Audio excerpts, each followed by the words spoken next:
Hello students, welcome to Chemistry Gyan channel. Our today's topic is from grade 12, that is surface chemistry.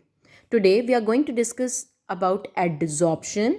There is a difference between absorption and adsorption, how adsorption takes place and what are the factors that affect physical and chemical adsorption. Okay.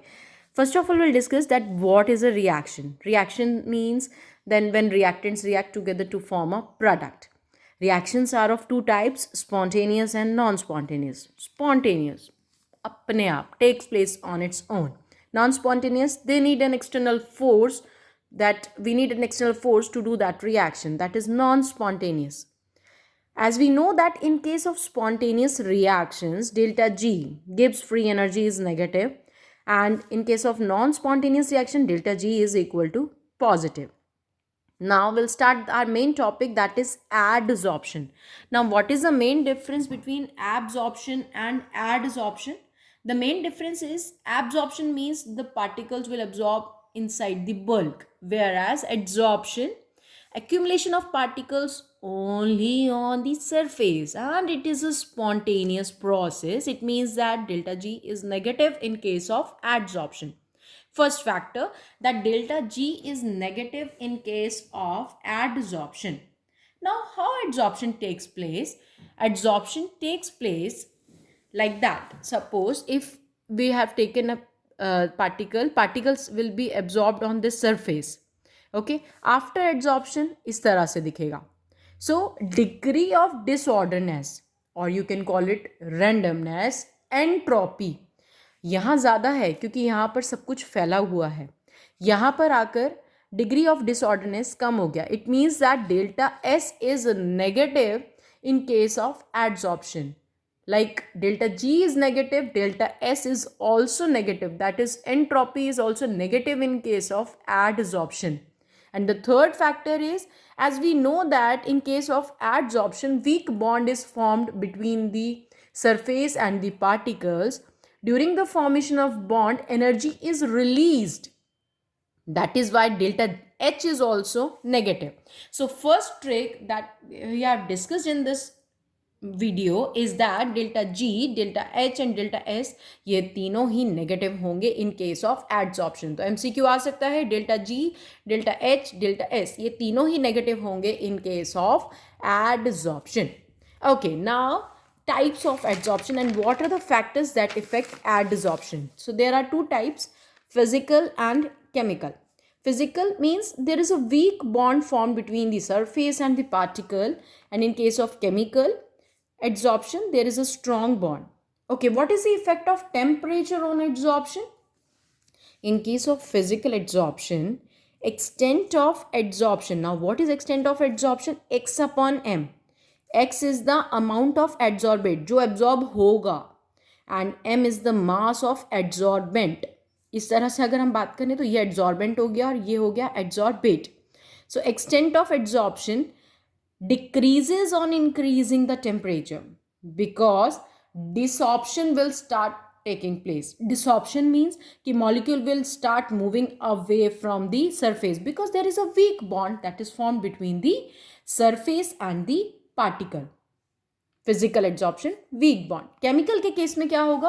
पहले तो बढ़ेगा, first increases then decreases with temperature in case of chemical adsorption. Because एक बार जब chemical हो गया, strong bond बन गया, उसके बाद जगह ही नहीं है. This is the effect of temperature on physical and chemical adsorption. Now effect of pressure. In case of physical adsorption it can form a multimolecular layer, क्योंकि हमें पता है कि वीक बॉन्ड है तो बहुत सारी जगह है, तो number of moles is directly proportional to pressure, तो यहाँ तो बढ़ गया. लेकिन in case of chemical adsorption, as we know that कि there is a strong bond and there is a lack of availability of surface. एक बार ये बन गया तो उसके बाद दूसरी जगह ही नहीं है, there is a lack of availability of surface. That is why एक बार तो बढ़ गया लेकिन उसके बाद it remains constant because it will form a unimolecular layer. Physical के केस में बना रहा है मल्टीमॉलिक्यूलर लेयर क्योंकि वीक बॉन्ड है, whereas in case of chemical adsorption unimolecular layer, मतलब कि एक ही लेयर बन पाया क्योंकि strong bond is formed between a surface and the particle. The next topic is flocculation value. What is flocculation value? Colloidal solution के अंदर डाला इलेक्ट्रोलाइट और चार्ज जो है वो न्यूट्रलाइज हो गया. This process is known as precipitation और you can call it flocculation और अनदर नेम इज कोएगुलेशन.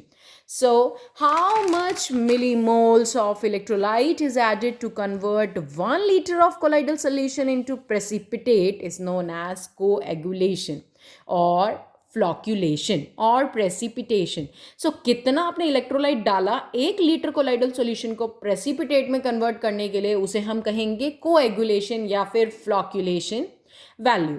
तो अभी हम इससे रिलेटेड एक न्यूमेरिकल करेंगे. For the coagulation of 100 ml of arsenious sulphate solution 5 ml of 1 m is molarity, NaCl is required. What is the flocculation value of NaCl?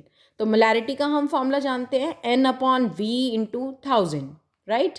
N molarity दे रखी है 1, volume दे रखा है 5, तो N आ गया हमारा 5 इंटू 10⁻³ मोल. जैसा कि हमने डेफिनेशन में पढ़ा मिली मोल्स चाहिए हमें, तो हम मोल्स को मिली मोल्स में कन्वर्ट करेंगे इंटू 10⁻3, तो आंसर आ जाता है 5 मिली मोल्स. अब हमें पता है कि 100 ml के लिए 5 मिली मोल्स हैं, तो 1000 ml के लिए निकालने के लिए 5 upon that is unitary method 5/100 into 1000. The answer is 50 millimoles of an electrolyte is added to convert 1 liter of colloidal solution into precipitate according to this given data in numerical. The second question is A है एक AlCl3, B is NaCl.